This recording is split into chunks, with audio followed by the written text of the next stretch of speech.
The Nelli Stevenson show is recorded on Wurundjeri country.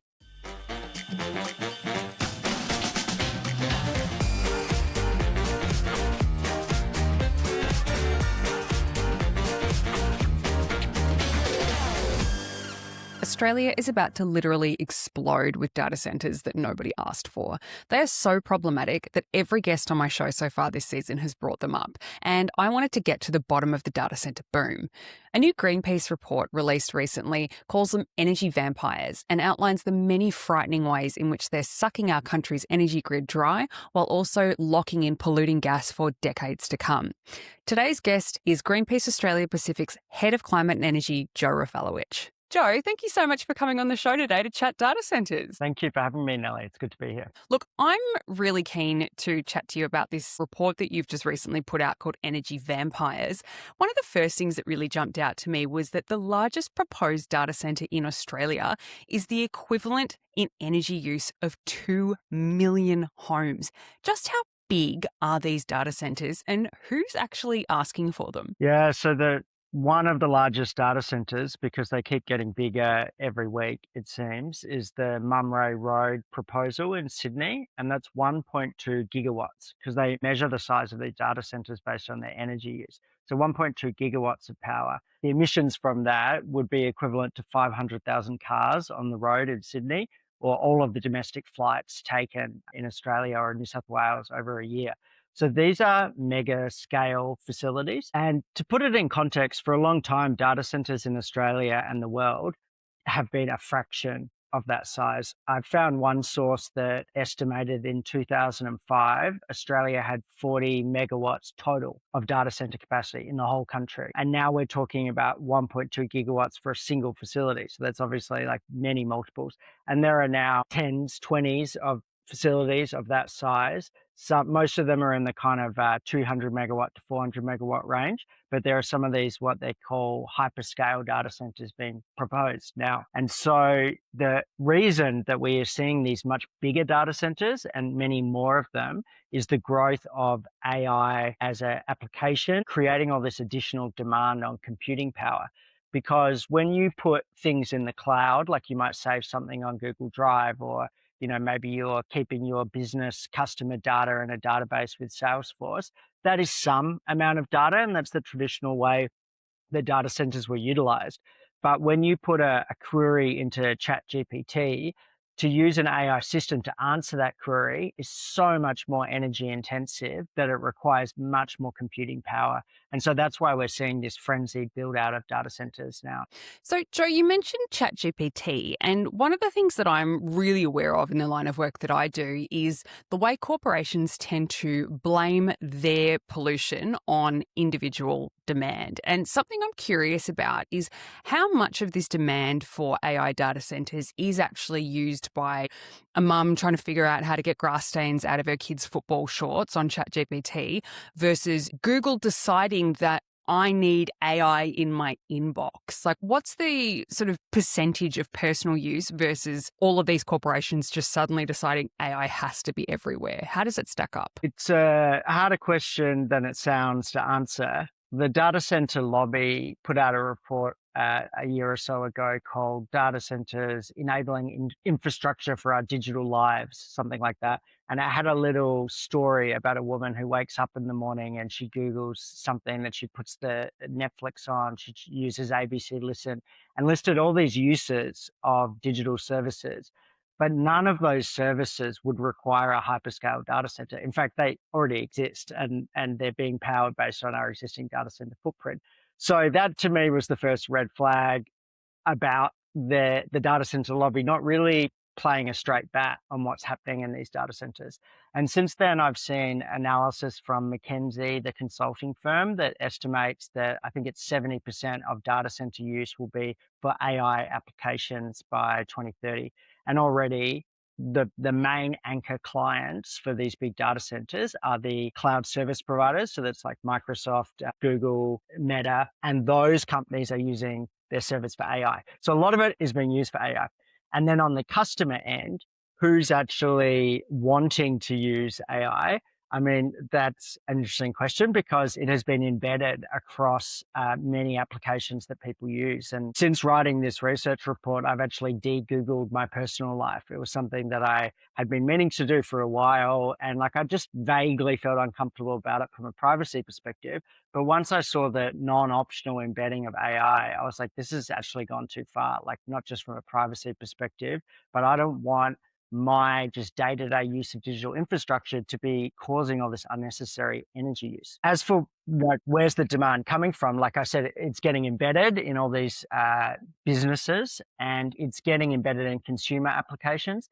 If you were given a choice, like it's hard to say, would you be using AI or not? One thing I've learned in this de-Googling of my life and also trying to adopt better habits around AI use, I trialed this tool called Green GPT, which is like a 100% renewables powered tool. And the first thing I noticed was not that the tool was obviously inferior or different in some way. It was how much the software forced me to write proper prompts and strongly discouraged me from doing a conversational thread with the AI. It would even show a little sliding toolbar, you're going to use this much energy. And I realized that the way that the AI companies have promoted this technology, the design choices that they've made, have encouraged a style of use, which is like, ask a question, ask a follow-up question. And as you add a new question, the context window for the LLM gets longer and longer. That means Large more language computing model. power. Exactly, for the large language model, which is what they call ChatGPT or Anthropic as Claude software. So our habits are disconnected from the energy use of the tools that we're using because these companies are embedding it everywhere. They're encouraging us to have these kind of conversations. But as a technology, it doesn't have to be like that. And so Green GPT taught me like, okay, you can use AI if you've got a good use case for it. Spend a lot of time thinking about how you're going to use it and try to one shot it. So that was a learning for me that I think is relevant to this conversation, and that AI is being pushed everywhere. It's embedded everywhere. And the way that we're being encouraged to use it is really not very prudent. And so I think that's partly behind the high demand for it. But as they start charging the real compute costs, because it's a bit like Uber, like when it first started, it was so cheap, everyone started using it. As they start charging the real cost of it, I think we might see use go down, especially if the technology doesn't actually get better, like doesn't actually start generating value. Because right now, I don't think Yeah. it is. That is absolutely fascinating. So tell me, how does one de-Google their life? How did you do that? Well, it kind of sounds easy. All right, change your email address. But once you start, you realize how embedded it is into your life. And so I found the hardest thing to get off totally is Google Maps, just because it's very convenient. It's my go-to And mapping software. And Google and Apple Photos, Maps is shit house anyway. Like, let's be it honest. How is. many times have you gone to a completely different location because Apple Maps just sucks? Yeah, exactly. These companies control what is in some ways like public infrastructure. It's like, using a mapping software is kind of like just, it's something that most people I know do every single day. And if there Mm. were even slight tweaks to it, like say, actually, I saw an example that someone shared online of this on Instagram where they noticed Google Maps was sending them down a less efficient walking route in Ireland. And so they decided to take what they thought was the more efficient route. And sure enough, it cut 10 minutes off their trip. And that street was filled with mansions. And so their theory was that some very rich tech investors had prevailed on Google to change their path. Anyway, the point is that these things that we trust as public infrastructure are privately owned, and the owners of them can tweak them in all kinds of ways. They could direct traffic just 1% more down a certain road that will see a certain billboard, for example. And there's nothing in their terms of service that would stop them from doing that. That's Um, diabolical. yeah, and these things are common across, as more and more of our life is online, we're kind of seeding more decisions that we don't even see to these companies, basically. So I had this interest in just trying to reduce my exposure to that. So I used Proton Mail, which is based in Switzerland. So they have these EU laws. You're not 100% protected. Like if there's some kind of subpoena or something, then they're going to give your stuff up. But I just felt like the more I could get away from big tech, the better. So I found Mm. their mail application quite good, and I've I've used their file storage software as well, because the thing about Google is that a lot of your data is getting fed into the large language models to train them, and you Mm. can disable that, but the assumption should be for most people listening that if you're using a Google service, unless you've checked all of the options, that your data is in some way feeding the training of AI models. And I just had a problem with that. Yeah, absolutely. Actually, fun fact, when I was running investigations at Greenpeace working with Joe, I made sure that an investigations email was set up through Proton Mail, purely based on the fact that it was the most secure of the email platforms I could find. Yeah, that's it. I mean, I've thought about, doing organizing against AI and data centers, not Mm, necessarily for Greenpeace, but just in general, and moving it entirely as much as possible offline and having a mm, mailing list, which is a bunch of names written down on a piece of paper. And then every month you might send them a postcard. Like I detect in Gen Z and some of the younger people that are engaging with activism are kind of burnout from the digital mm, world and a desire to move to IRL experiences. And I think it would be invigorating to capture that in a mm, social movement. mm. Well, it's interesting. It's interesting that you mentioned the IRL in real life experiences because I just got an email from 350 Australia. 90 people turned up to their data center town hall last night. And anyone who's been involved in any sort of organizing or activism knows how fucking hard it is to get 90 people out of the house on a Wednesday night in the middle of winter. Like 90 people turned up and they did a postcode analysis. They were from all over Melbourne. They were from suburban Melbourne. They were from inner city Melbourne. They were from peri-regional Melbourne. And, it just showed that there are a really huge diversity of people quite concerned about data centers. And I wonder that maybe this is sort of the future of organizing, that it is going to become increasingly offline and increasingly more back to these, real world experiences. Yeah, I mean, I think that data centers have brought together a whole bunch of issues that were bubbling beneath the surface for many people. One of them is just the sense of a loss of control of our lives, which has led to things like Leave campaign, and the UK taps into that. The high vote for Pauline Hanson at the moment reflects this sense of like the world is out of control. And I think as Donald Trump's presidency careens us from one crisis to the next, that's increasing. And then big tech, there's opinion polling on how people perceive big tech from the heights of kind of when Google said, don't be evil, that's our corporate motto, to now it is absolutely tanked. And the personal Hang disapproval on, rating, yeah, don't be evil. Like, yeah, I don't think think that of was an their corporate elephant. motto. Yeah, exactly. Don't think of an elephant, guys. Don't think of an elephant. Like, when I train people, when I go and do like trainings now and I train people on framing, I'll say, Nelly is not a criminal. Nelly is not a criminal. Nelly is not a criminal. What am I? And everyone goes, a criminal. Like, Right, don't be right. evil. Google, fuck, do better, guys. And so, like, maybe at the time it was like so tongue in cheek that it was kind Mm, of funny, or like people, they were kind of hanging a lantern on their problem sort of thing. Like, oh, you think yeah, big yeah. tech's evil? Actually, we're not. But now we've come full circle and it's like, oh no, they're legit evil because they're They're like really evil. donating to Trump's, inauguration parties, and Bezos, Elon Musk, their personal disapproval rating is tanking. So my analysis of this is that in the golden days of the tech era, we put up with them. Like, Yeah. they were okay. And on the environmental front, they were leaders on climate commitments and emissions reduction. I Like mean, Musk was a good guy. Bezos was standing on top of a wind farm that he'd paid for and built, smashing a bottle of champagne. Like, I remember when I was at Climate Council putting that up on our socials. Like, fuck yeah, these big tech dudes are investing in renewable energy. Like, and yeah. now they're like literally evil supervillains. Yeah, that's right. And like you can see it with their climate emissions and reporting. Like they essentially have given up on their goals that they set for themselves just 2 or 3 years ago. Google said that, first of all, they'd set a goal. And then the next year of reporting, they said it's a moonshot to reach, 100% renewables, whatever it was. And then the year after, they're like, we're still off track because the moon's getting further away.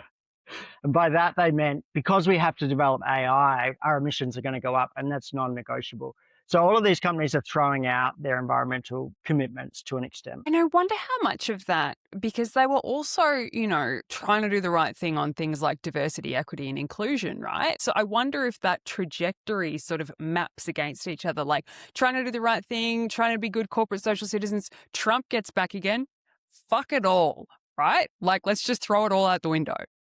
Yeah, and I think certainly the second term of Trump was a bit of an inflection point, because the first term of Trump, there was actually a joint statement from all these tech companies. It was called like "We're all in it together" or something, reiterating the need for the energy transition to clean energy. And the second time around, you didn't hear anything from them. So they are, reading the zeitgeist, and they personally seem to have become radicalized and been right wing. But to get back to the data centers thing, I think people in Australia and around the world and even in the US kind of just put up with how weird Silicon Valley was, because they were off doing their own thing. And every now and then we would get a new iPhone or we got Facebook, and it was like, okay, well, they can believe whatever they want. But now they have created this technology that is sucking in so much capital and is threatening by their own, ambitions for the technology to replace jobs at a massive scale. And suddenly, whether they have our interests at heart or whether they are aligned with us as humans starts to become very relevant to our lives. And so these data centers, maybe they're not the biggest water user in a location. Maybe that's more like an abattoir or something. Maybe they're not the biggest electricity user, although some of them are. The point is that people are like, what is the point of this? It's just a big warehouse. We put water in, we put electricity in, and Bezos gets richer. And what the fuck changed in our actual lives? So I think it has brought together a lot of like simmering insecurity and difficult feelings about the state of the world and made them concrete. Because that's another reflection I had, like around the energy use, is like, we have thought of digital things as being in the cloud, which is out there somewhere. It's ephemeral. But data centers are now the concrete, tangible reality of what the cloud is. There has to be a computer somewhere to do this stuff. So I think we're seeing a bit of a reaction against that, which crosses the political spectrum. There was an anti-data centers rally organized in Melbourne. I think it was in the west of Melbourne. And I saw that it was like a bunch of speakers pulled out of it, of Green speakers pulled out of it, because the guy that was organizing it was like racist or had done The something that was sovereign a bit like, citizen. exactly. But, I am not one of these people who totally dismisses that movement. Like, I was in Mm, Melbourne during the lockdown. Of course, mm. I dismiss many of the people and the beliefs of the movement.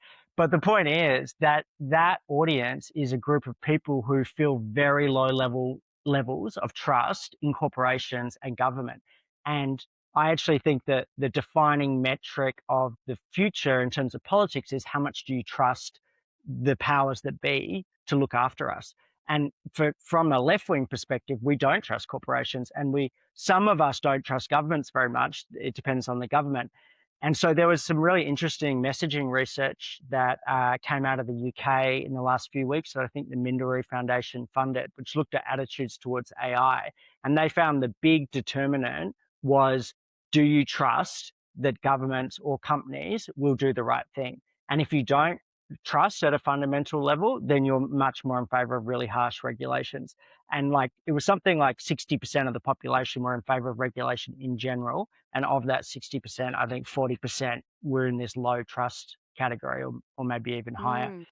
And so I bring that up because sovereign citizens, greenies, NIMBYs, all of these people in their gut feel like, what the hell, when they see a data center. So it really crosses a whole bunch of political beliefs and values. It's not a simple left versus right or clean energy versus fossil fuels. It's touching on so much. There's this theory called the horseshoe theory, where that often diametrically opposed political movements may come to the same policy decisions. And as problematic as that speech was that Pauline Hanson gave to the press club, she is calling for greater regulation of data centers. And that is something that, that's an example of that horseshoe, where you've got people on the extreme right and people on the left going, no, we don't trust that you guys are going to do the right thing here. And actually, I noticed one of the things in your report said that in places like Texas, you've got these massive oil barons coming together with the greenies and stuff like that to fight data centers together. And I wonder, do you think that this is something that as Australia becomes more politically divided, do you think that this is something that perhaps could be a way to bring people back together? United against data centers. It's possible, and I think it will. I think the challenge will fall on the Labor Party. Actually, you know what? It's a challenge for the Liberals as well, because I reckon this is going to be a real problem in regional areas, especially. Mm. I think that the growth of data centers has highlighted the disconnect between elites and everybody else. And that's why and by elites, I include many environmental NGOs and many civil society organizations, because actually I think there's a real reticence to get involved in the fight against big tech, because some of the funding that flows into the sector is from big tech. We don't want to be seen as anti everything. In some ways, it feels like we're sort of fighting yesterday's battles, whereas the world has changed. Big tech is aligned with fascism. These technologies have acquired a sinister power to do with surveillance and data processing and AI. And I think that many civil society organizations are still thinking through things from 10 years ago, through that frame. So where do people go when there is not a formal, inclusive opposition movement that they can join? Often they get scooped up by right-wing populists like Pauline Hanson, and that dis-ease with what's going on gets channeled in really unproductive ways. And so that's also how I see, the cookers joining the fight against data centers, is like, we have to give people a meaningful way of joining a movement against data centers, or it will come out in weird ways.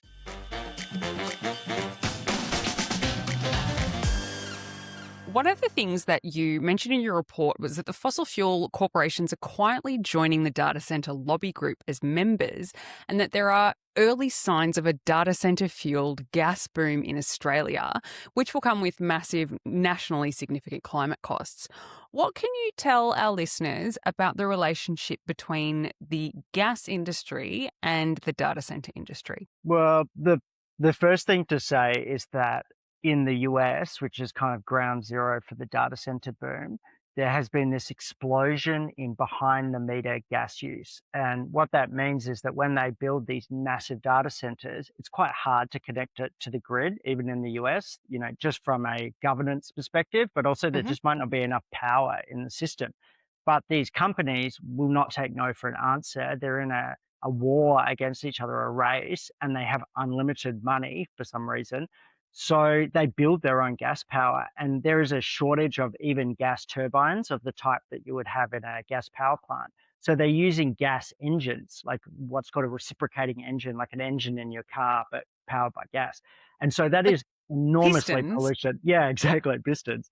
And so that's Fuck me. enormously inefficient. And it also produces a lot of air pollution, like not just carbon pollution that causes global warming, but also particulate matter and nitrogen in particular. Mm. And so Meta has one facility that has 700 of these engines, like pumping away using gas, that they're piping in, just for that facility. Microsoft did a joint deal with Chevron to build just a totally gas-powered data center.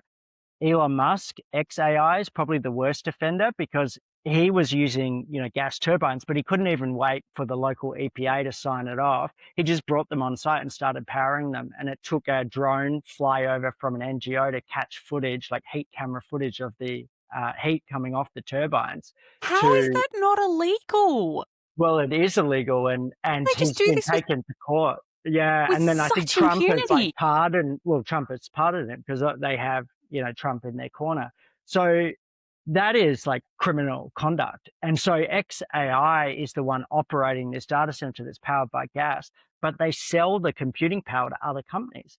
Anthropic just signed a computing deal with XAI. So there was this quit ChatGPT movement that was kind of implying on move to Claude. Well, Claude is using 100% illegal gas-fired power plants to run their compute too.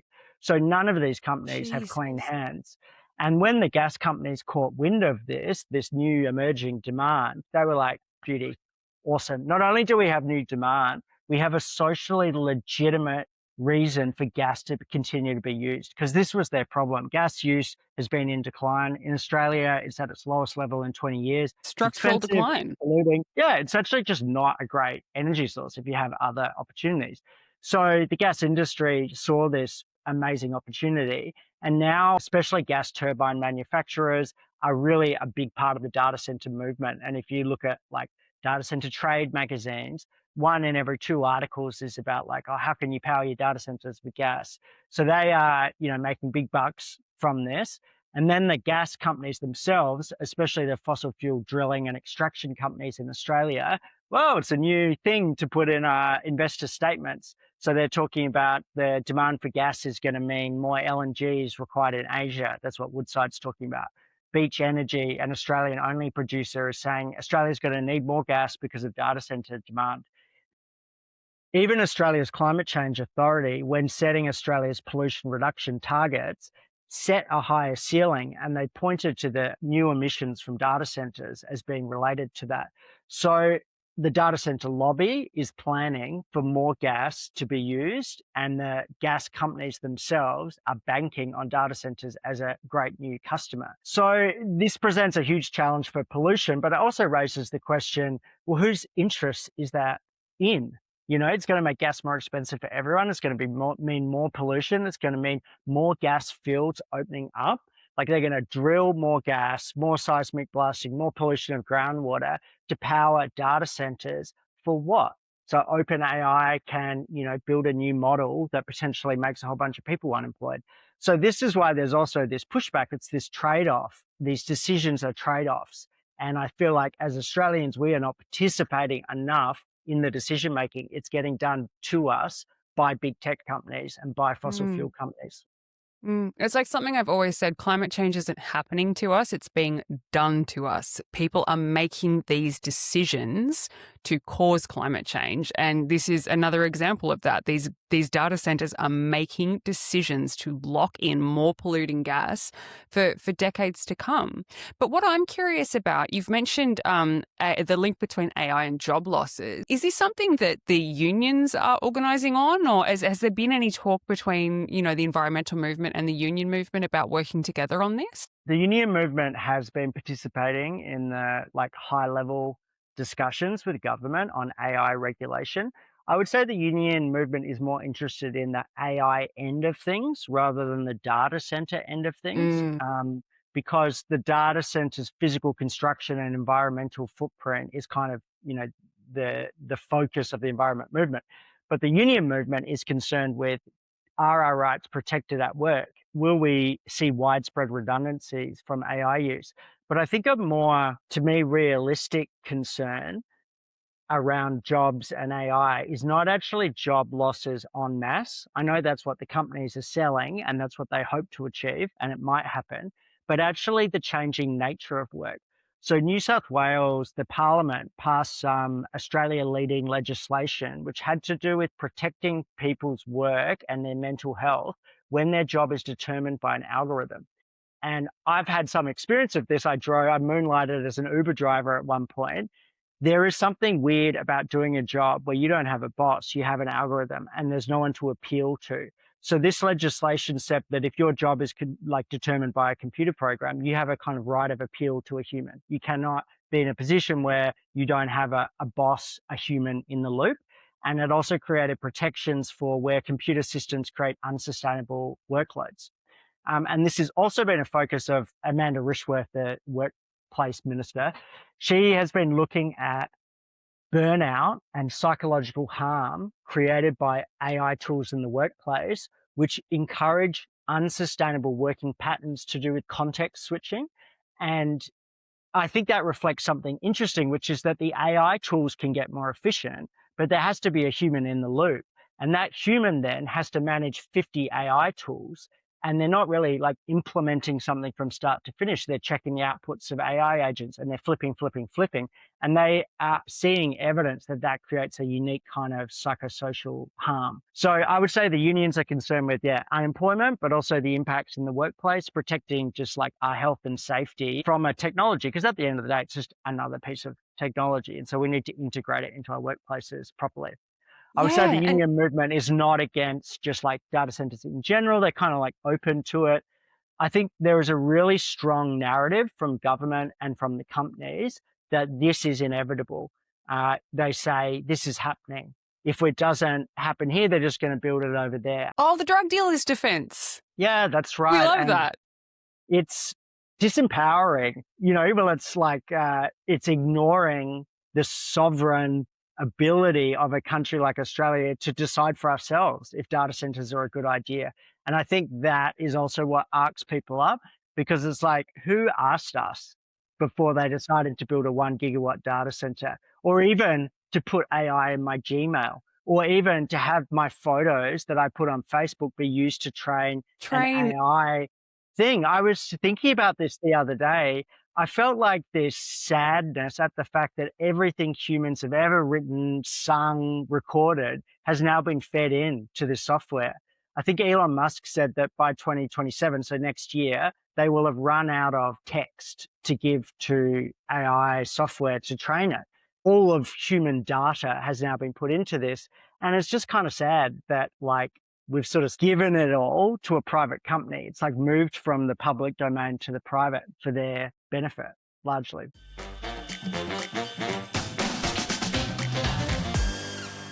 This has been the most fascinating conversation, Joe. I'm so grateful that you've come on the show. I guess what I would really love to pick your brain about now is what can we do? What can we do about this rush to data centers? And, where does the everyday person come into this? How can we do something about this? How can we get politicians to listen? What is Greenpeace calling for? So right now, there is not a nationally consistent, firm set of rules on data centers. It is the Wild West for the approvals.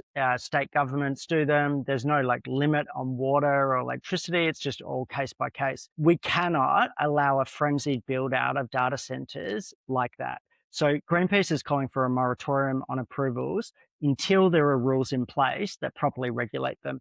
And actually, I think the federal government is receptive to that, and they are moving towards those kind of rules.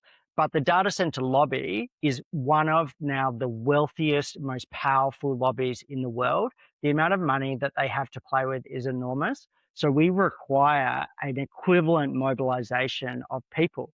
But luckily, you don't need to make a submission against every data center being proposed in your area or even attend a rally, but I would encourage that. You can simply write to your MP and say, hey, I'm concerned about the data center build out. I want mandatory rules in place around renewable energy use. I want there to be strict transparency requirements around water use and access to water in drought prone areas. It's as simple as that, because MPs do not get enough pushback, or they need to get a critical mass of pushback before they start asking questions of the PM. So even though the data center boom has been massive and it's all over the news, I actually think politically it's weaker than it looks, because who is their constituency? Like, it's just money from overseas. So I think that as Australians, we have a really good opportunity here to intercede before it gets out of control. So that's data centers. And that's, I think, the first step and the most tangible step. When it comes to AI regulation, it's more complicated. And I think we are just at the start of a journey that Australia and the whole world will go on around how it gets regulated and used. I think that on a company by company level and on a government by a government level, by that I mean state and federal governments, we need to be moving to lower energy use technology as a preference. There is not unlimited energy in the world. There's unlimited sun and there's unlimited wind, but it's actually not possible for us to just keep building more and more projects. Part of the energy transition is using less electricity. It's not just make it all renewables, it's use less. So we need to get back to that mindset of being like, well, this is a trade-off. We're in a resource constrained environment. So there should be rules, I think, for government departments and for companies that you don't use a LLM, like a large language model that's owned by one of these companies, to do a simple Google search. There are other ways of doing that thing.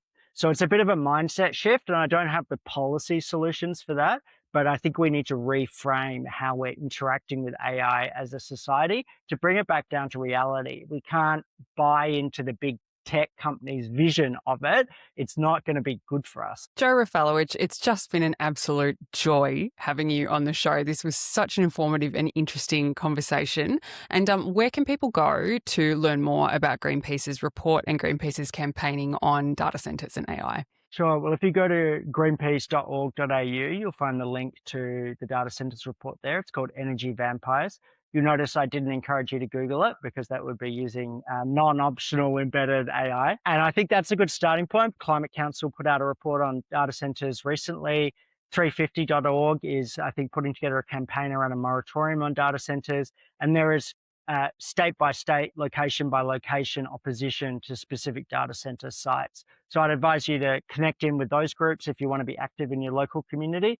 And as we discussed earlier, if you've only got 5 minutes, you care about this, but you don't want to be on another email list, just call your MP and be like, hey, I think data centers are a worry and I would like you to do something about it. And for those of you who've never called your MP, it's actually incredibly easy. You literally call them up, a receptionist type person, an electorate officer will answer the phone. You'll say, hey, I'd like to pass a message to such and such MP about data centers. They go, yep, just let me get a pen. They write down what you have to say. You don't have to be across the policy. You don't have to have the solutions. You just say, look, I live in your electorate. I'm concerned about data centers. I want to see this being taken seriously. And you just say your piece. And they go, great. Anything else? And which suburb do you live in? Great. Thank you. I'll pass that on to so-and-so. It's a really easy thing to do. And once you've done it once, you realize how easy it is and you can just do it again and again. Yeah. And I just make one other point, which is maybe a silver lining of this AI era that we're in. As something is more common, it decreases in value. So I've noticed like email as a form of communication or a campaign tactic over time, over years, has become less valuable because there's just more of it. It doesn't cost the person sending it as much as it used to, because there used to be evidence that this person gave a shit. So that we're seeing that on social media as more and more AI content's generated, even photos and video. AI content generation means that the person didn't care enough to, or didn't want to put the time in to make it themselves. So the flip side of that is that real communication, human to human communication, becomes more valuable. So anytime you can talk to somebody on the phone instead of sending that email, it's going to have a bigger impact. So I think that there is a silver lining to this whole moment in history, which is, I sense, a backlash, which might bring us closer together as people rather than driving us further apart. Joe Rafalowicz, it's been a joy. Thank you so much for coming on the show. Thank you, Nelly. A pleasure. Thanks for sticking around with us on the show today. If you enjoyed it, please like, subscribe, share it with a friend. You can follow us on Instagram at The Nelli Stevenson Show, and I'm everywhere else just as Nelli Stevenson. Have a great day, and we'll see you next time.